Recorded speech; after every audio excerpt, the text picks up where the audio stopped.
Hey everybody. So, what makes a great leader? I had the opportunity to interview my Starbucks store manager. His name is Payne, and I chose him because he is a great example of a transformational leader.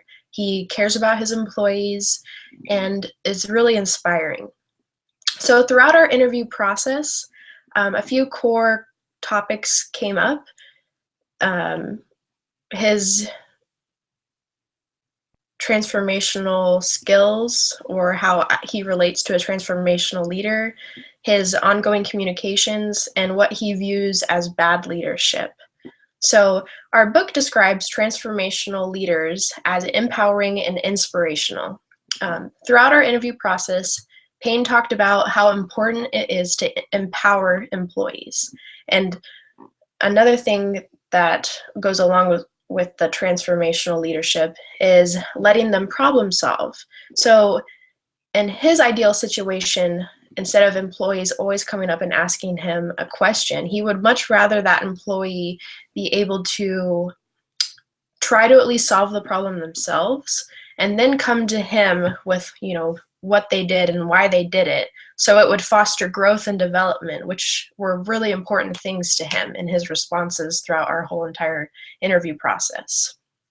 The second topic that came up a lot was how important communication was with leadership.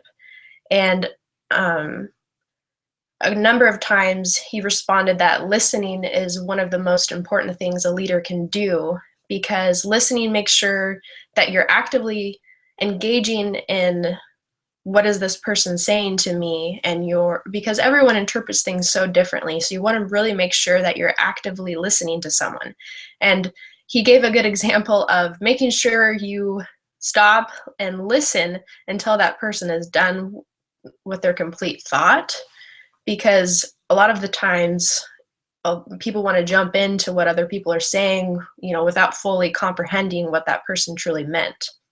And another thing with ongoing communication is understanding what your team needs. This is huge for leadership because each team member might need something different, because everyone has different motivators and different learning styles.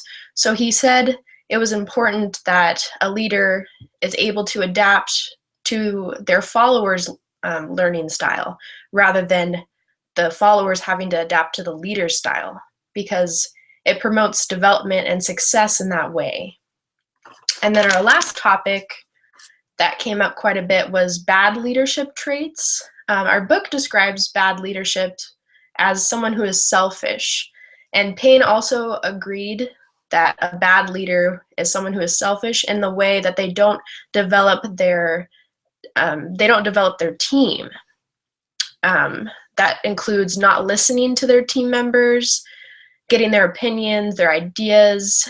That also includes assuming things, which is truly the underlying of poor communication, and by being selfish, by not developing your team, which doesn't foster growth in an organization or enables them to become allies rather than